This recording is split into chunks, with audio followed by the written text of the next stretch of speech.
walafdu kana idza kana khabaru fi'lan mudhari yufidu dawam wal istimrar. Nah itu kalau menurut kaidah-kaidah di dalam ilmu nahwu. Maka di sini yang menjadi fi'ilnya adalah fi'il mudhari, menunjukkan bahwasannya Rasulullah sallallahu alaihi wasallam ketika salat membaca Fatihah, Fatihahnya dibaca bantar, Fatihahnya dibaca keras. Nah, ini riwayat Abdullah bin Abbas, riwayat Abi Hurairah, rawahul Bazzar wa rijaluhu musiquna.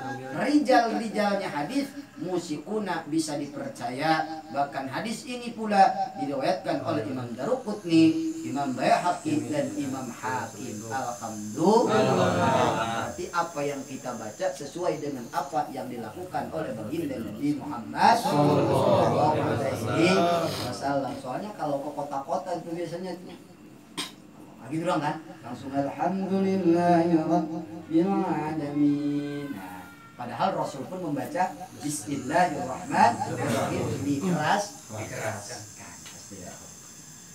Itu syarat yang keenam, syarat membaca Al-Fatihah yang keenam. Yang ketujuh adamul lahni al-mukhilli bil makna. Yang ketujuh adamul lahni, tidaklah cadel atau pelok. Nah, jadi gak dicadel-cadelin. Nah, kecuali yang cadel beneran. Nah, ya. Kalau yang cadel beneran mah jangan diomongin. Ini mah adamul lahni. Ya.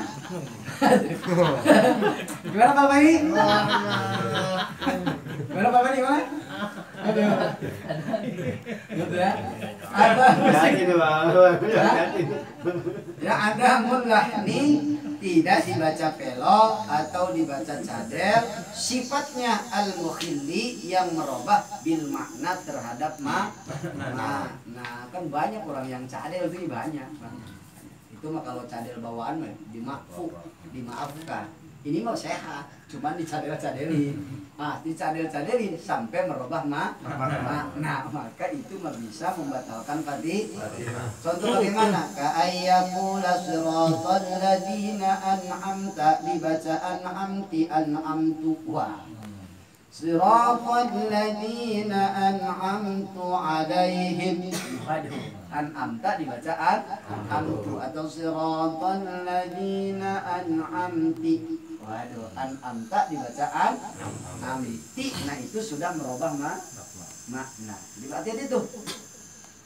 Ada mulahni, tidak pelot, tidak cadel. Al-mukhilli, sifatnya yang merubah terhadap makna, seperti an'amta dibaca an'amtu, atau dibaca an'amti, taknya dibaca dhamma, atau taknya dibaca kasroh. Maka apabila dibaca tak, dibaca ti, atau dibaca tu, fatabtulu sholatuhu biha, maka bisa batal sholatnya. Masya Allah. Siratal ladzina an'amtu, siratal ladzina an'amtu, siratal ladzina an'amtu, siratal ladzina an'amtu. Nah, itu bisa membatalkan kalau seandainya merubah makna. Tapi kalau tidak merubah makna, tidak. Seperti kiroat-kiroat yang lain.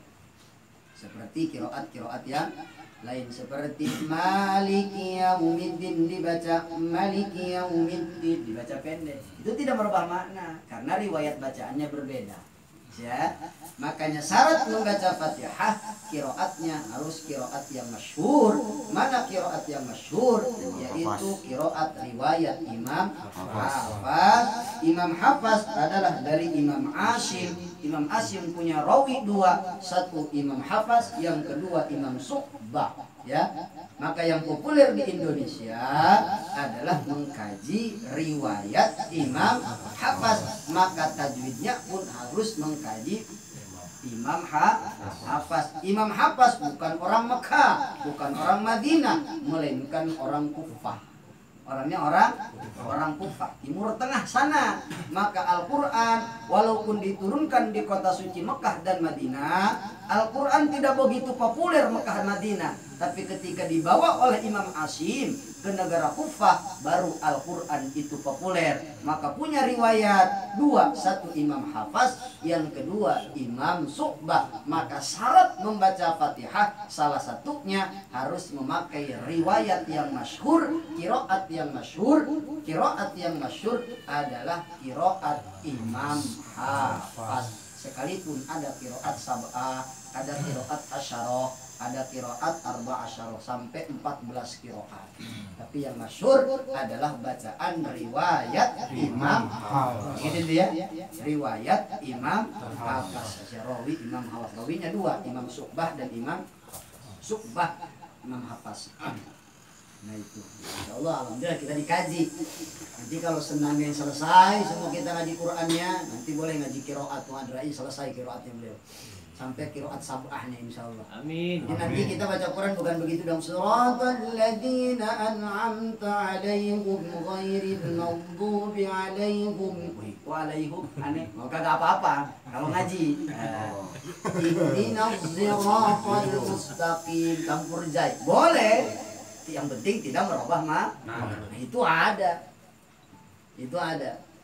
Alhamdulillahi Rabbil Alamin Ar-Rahmanir Rahim Maliki Yaumiddin. Maliki Yaumiddin. Mimnya dibaca qasar menurut bacaan Imam Qalu atau Imam Waras. Imam tidak apa-apa, yang penting mah tahu ilmunya. Tapi tidak merubah makna. Syaratnya tidak merubah. Kalau sampai merubah makna, itu bisa membatalkan. Awas tuh. Insya Allah kalau dikaji kiroatnya nyambung, fikih kiroat itu nyambung. Nah, nyambung. Jadi banyak orang ngaji fikih doang, tapi kagak ngaji Qurannya. Banyak orang ngaji Quran doang, tapi kagak ngaji fikih. Nah gitu akhirnya ngelantur. Akhirnya yang fikih nyalahin yang Quran, Quran nyalahin fikih. Padahal dua-duanya juga salah. Nah gitu. Nah, begitu. Padahal dua-duanya juga salah. Mungkin ahli Quran benar di dalam Qurannya, tapi salah di dalam praktek fikih. Orang fikih sih benar di dalam fikihnya, tapi salah di dalam Quran. Maka perlu dikaji antara Quran dan fikih, karena salat butuh Al-Quran dan Quran butuh ahli Quran. Nah begitu. Imam pada imam debat mulu, nyalahin ini nyalahin, padahal masalah semua. Kan gitu ya. Tapi insya Allah kalau ngaji mah kagak. Nah itu jadi syarat Fatihah yang ketujuh, ada mulahni, tidak kelo al-mukili yang bisa merusak terhadap makna, seperti an'amta dibaca an'amti atau dibaca an'amtu. Apabila dibaca demikian, maka itu bisa membatalkan sholat, disebabkan merubah bacaan. Itu yang ke-8 nih.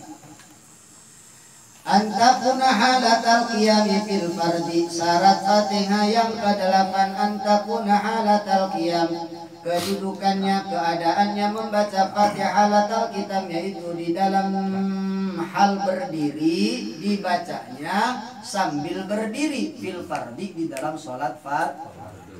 Begitu.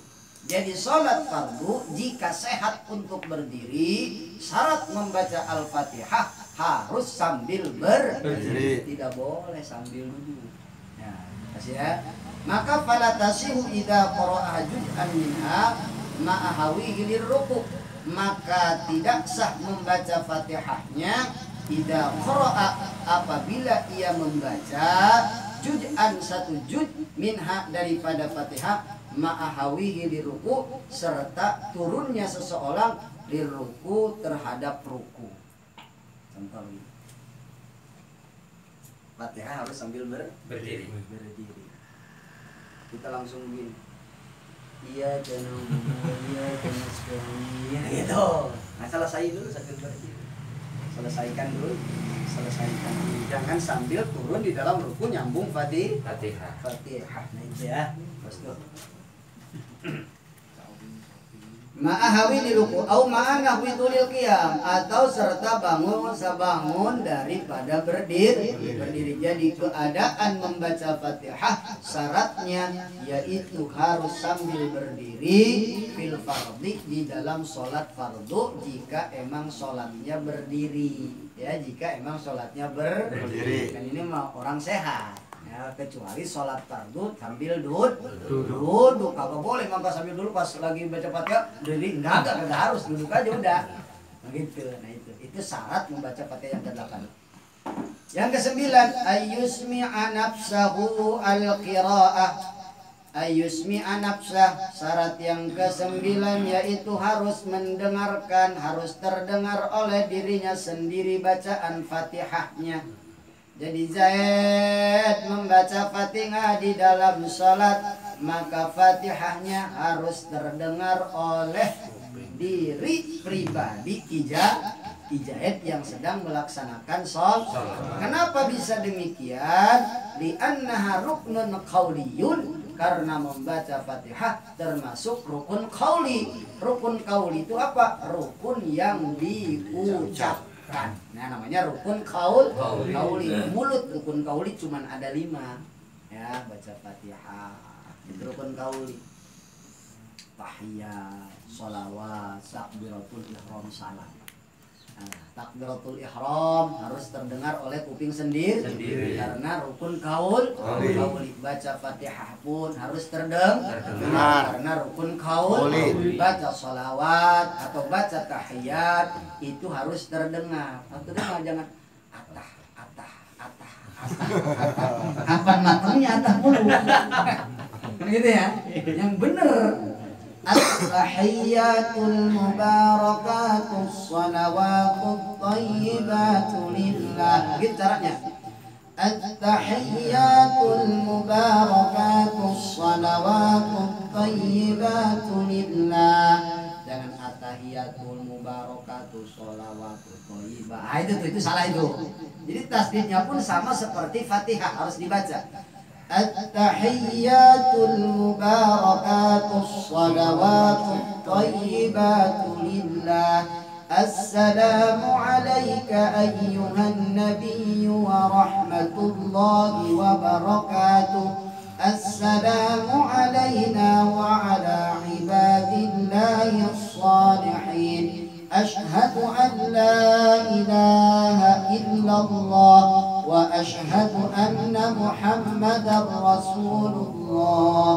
Baca salawatnya. Allahumma salli ala Muhammad. Nah, itu harus terdengar karena termasuk rukun qauli harus terdengar oleh kuping sendiri. Jadi syarat Fatihah yang ke-9 ayyusmi'a nafsah al-qira'ah, harus terdengar membaca qira'ahnya oleh kuping sendiri. Alasannya li'annaha ruknun qauliyun, karena baca Fatihah termasuk rukun qauli seperti membaca takbiratul ihram. Jadi membaca takbiratul ihram jangan kuas-was doang.